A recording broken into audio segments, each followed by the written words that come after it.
Raiders, Plarium is bringing out the big guns this weekend to try and empty our accounts. Welcome to the channel, everyone. I'm Skratch. This is another Raid Shadow Legends video. Hope you guys are having an amazing day. I was really expecting to have news about the upcoming Thaar fusion, guys, but it seems like nothing today. Hopefully tomorrow, so definitely stay tuned for it. Keep an eye on the channel. I'm very curious to see what this champion does, man. It's like the biggest mystery raid ever had in in the last 5 years or so. And I'm not sure why we're not aware of what Thaar Hammer can actually do. Either it's trash, either it's OP, okay? It's one or the other, to be honest with you guys. But assuming that it's freaking Thaar, it should be OP, right? At least that's what the legends say. Now, leaving all that on the side, guys, as you can probably expect it, tomorrow, Friday, we will have a Summon Rush event. Usually with the Summon Rush events, we tend to have 15x progressive chances, etc. Now, this time around, as I mentioned, they're really bringing out the big guns, and there are some disgusting freaking champions on it that will make even the free-to-play players in the entire game to want to open all of their shards, okay? Let me just quickly walk you through what the actual event will give you, because it won't really give you anything, to be honest. So, if you're heading over to the calendar right here, you're going to be able to see the rewards on the Summon Rush. So you're getting mythical skill tomes, you're getting feasts, legendary skill tomes, nothing insane. The fusion is not here, the Deck of Fate is not here, guys. So most probably one or the other will happen next week. We know for a fact the fusion will start next Thursday. I know they made a mistake on the article, and they announced the fusion starting on Friday, but in fact it's actually Thursday as all of the regular fusions. But leaving all that on the side, guys, this Friday, August 30th, we're planning to launch progressive chance events, giving you at least a 15x chance to summon the champions of your choice from selected pool from Ancient, Primal, Sacred, and Void shards, okay? Keep in mind the chances to summon legendaries are miserable, okay? You're not gonna have a double chance. They're gonna be just the standard ones. And my advice to you, regardless of how much you want these freaking champions, maybe you shouldn't open. You have the fusion coming, the Deck of Fate, you have the Champion Chase tournament coming for Odin at some point in the next couple of weeks. So I would strongly suggest you to keep all that in mind before you're gonna dive in and basically open all of your shards, right?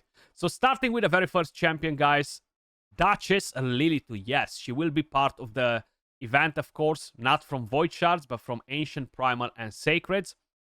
And this, by the way, will be a one-time slot, okay? So a one-champion slot rather than a one-time pick, you know?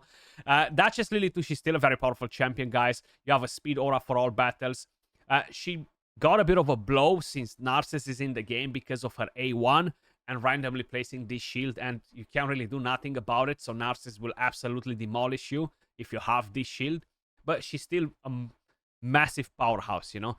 Block debuffs, increase attack, perfect veil, Fortin cooldown, which is actually really nice. Then you have the revive on a Fortin cooldown as well, which is beautiful. The passive with the damage reduction.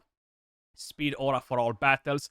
Now, I'm quickly going to explain you how you can actually build Duchess nowadays. So, I have mine built on a 9-piece protection, and that's mainly for PvE content. Not only for Hydra, just in general will boost the damage for every single champion, regardless if we're talking about faction wars or whatever.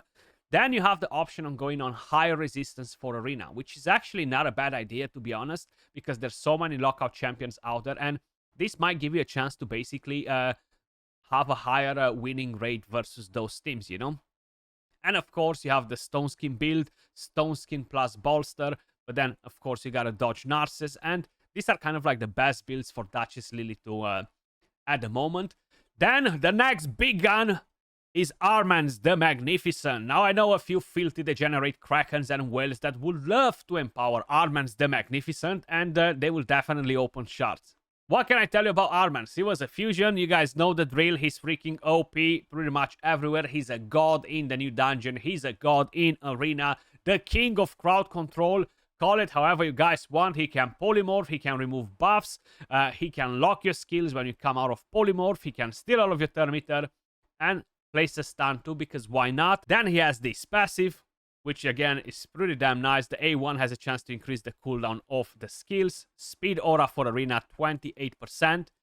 And the reviews on Armanz, 4.9 only in arena offense. Yeah, that's definitely right. Whoever got to this conclusion is absolutely right. 4.9. What is the 5.5 or 6 or 10 out of 5, you know, because he's so freaking good. But that's another champion. Best builds for Armanz, guys. We have the pinpoint set, which actually can be nice if you can make him really fast. 1-turn stone skin next to perception, speed gear, whatever you might have available. I would not recommend you to build him just with speed sets, no sort of protection whatsoever, regardless of how fast you can make him, because Hegemon still exists, Torment still exists, you know, so you have a lot of options on how you can smack an Armanz like that. But I feel like 1-turn stone skin will work just fine for the moment. Pinpoint is definitely something that you can keep in mind for the future. Then, this is one of the small guns. It's kind of like a plastic water gun compared to the other champions, but that is Lady of Ireth. I know she got a buff recently. I still haven't tried her, to be honest. Attacks an enemy, instantly activates one random continuous heal buff on all allies with less than 85% HP, removes all debuffs from a single target, heals them. If the target is not fully healed, places a block damage buff on them for 2 turns. If they are fully healed, will fill their turn meter by 50% and will heal all other allies equal to 50% of the surplus heal. And then you have Strengthen, Continuous Heal, and decreases the cooldown of all ally skills except this champion by 1 turn, which is a nice touch because he's on a 3-turn cooldown. And she has the passive, which is nothing too spectacular. Yeah, she's a decent-ish champion now after the buff. She's still not OP, but I'm sure that with this skill right here, you can pull off some crazy things, you know, 100% with a cooldown decrease. You know, it's definitely not a bad touch at all. And being on a 3-turn cooldown, I'm pretty convinced that she's not going to be able to decrease the cooldown of other champions. You know, if they have like a Yumeko, for example, because usually only the Void champions can do that. I still haven't tried that to kind of like be able to confirm it 100%, but I'm pretty positive that she cannot. If you guys tried it, let me know in the comments down below. Then we have Glaicad of the Meltwater. He's actually a solid champion, very useful in a combo with Loki, for example, because he brings the increased attack, he brings the Veil, but mainly what matters is this Veil right here. Is a solid support. You have the revive, the increased accuracy, the increased defense, the extra turn if he doesn't revive nobody, speed aura for all battles, the passive that will give you extra damage, and the A1 with a chance to freeze, which is not that relevant because you mainly want to use this champion in content like Hydra and generally in dungeons actually. So let's just say that that freeze can be helpful in some situations. Definitely not a bad champion. He's actually pretty nice. I don't have him, unfortunately. If I would summon him at some point, I would definitely not be disappointed. Then, we do have the next one, and that is Nekmo Thaar. Pretty solid champion for the Hydra clan boss, actually. I still need to build mine. I haven't really done it just yet, but he is a pretty nasty one. You have speed aura for all battles, AoE attack with decreased attack, decreased speed, leech, increased speed, extra turn meter, the passive, which is pretty nice. The best build for Nekmo Thaar is going to be a cursed set, guys. That will give you hacks on all of the Hydra heads because of the 2 AoEs. You don't have to worry about bringing in a hacks champion in the team, you know. And overall, yeah, he's gonna be a massive champion. Now the problem, and it's not necessarily a problem, this champion is very effective up to a certain point. Once you're gonna hit the ceiling with that team, you do need to bring in bigger guns, basically. But he's a very solid champion for the Hydra clan boss, and he can be used even in arena, you know, like if you have a Theox, you know, to try to make a team. He's actually not bad as a turn meter booster.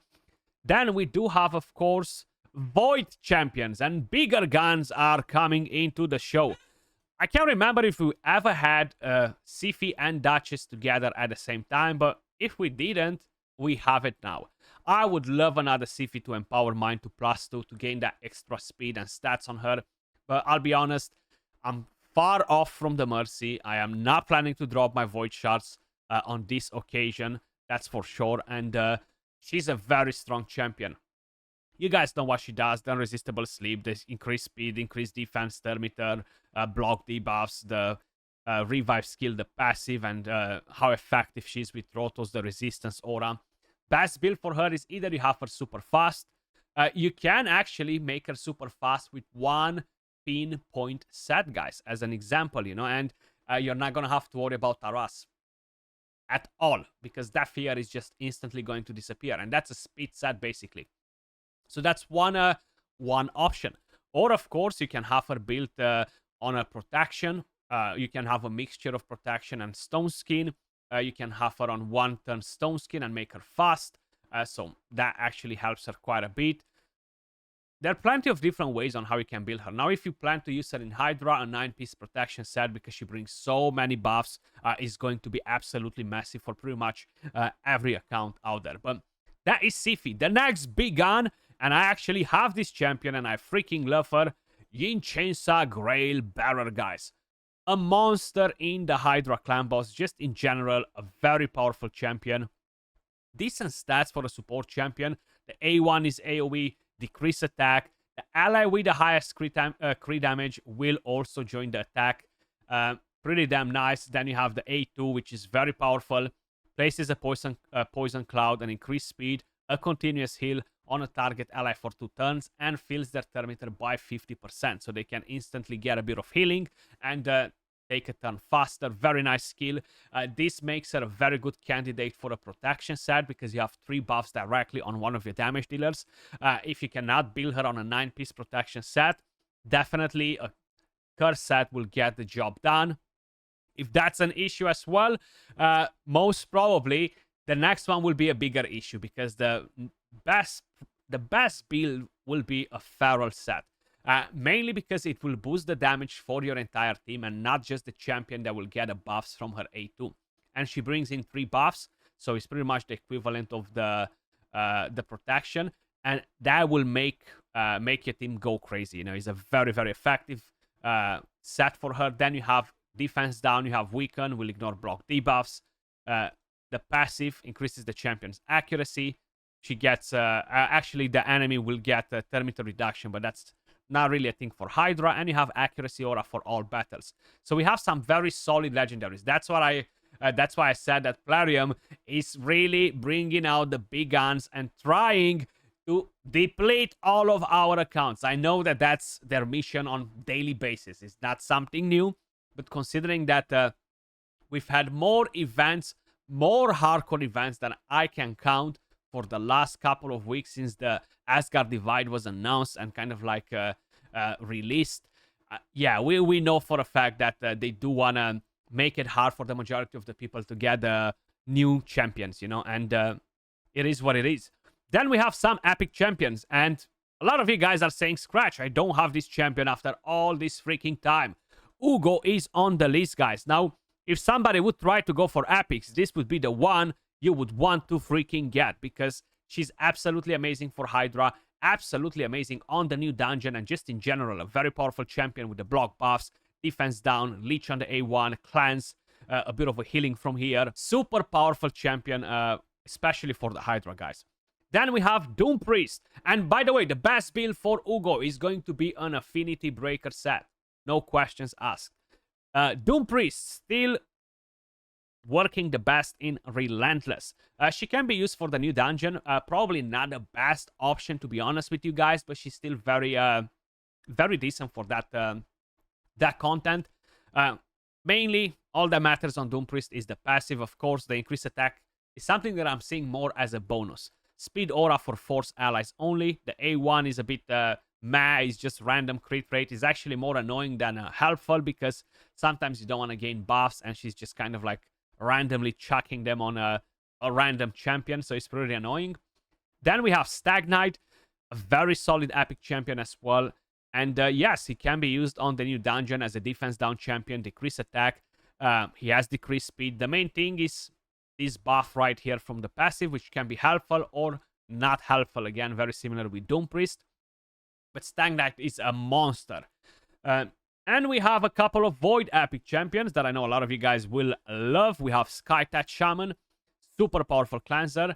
I love the old days when I chucked her in the Arena Meta. She used to be like the GOAT, but that was a long, long time ago. Basically, the passive is pretty nice, but it's pretty wonky as well because it puts fear or decreased speed on her. This skill is very strong. The A1 is very strong. Revive on that, cleanse, block debuffs on a 4-turn cooldown. Massive healing from this champion, guys. Super strong.